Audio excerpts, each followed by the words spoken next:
Ayan, hello po sa ating lahat. Kumusta? So, edo, ganito pala kunin ang atensyon ni Beyonce. So, kita naman po natin kung ating babalikan ay hirap pong kunin ni Edo ang atensyon ni Beyonce. Ngayon ay easy na po sa kanya. So, it means kilalang kilala niya po itong si Beyonce at alam na po niya kung saan ang kiliti ni Beyonce. So, mapapasana all ka na lamang po talaga kay Papa Eds kasi nga po ginagawa niya lahat para maging comfortable si Beyonce sa kanya, which is yun naman po talaga yung pinaka-importante sa lahat. Hirap naman kung suyo siya ng suyo, din naman po niya alam kung ano yung ugaling meron itong si Beyonce. At kita naman po natin at nababasa naman po natin sa aura ni Beyonce na napakabait po niya.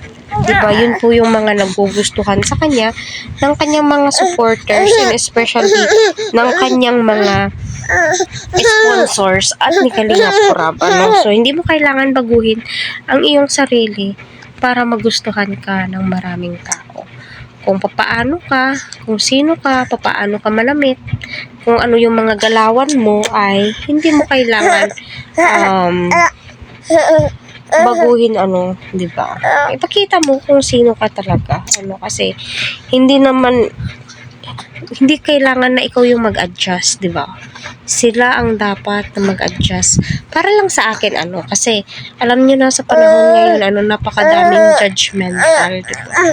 So, mas minamahal ang isang tao kasi yung originality at purity po niya. Di ba? Kaysa ipinapakita mo yung kaplastikan sa camera pero sa totoong buhay, ay iba pala yung ugali mo, which is nakikita po natin kay Beyonce na grabe, no?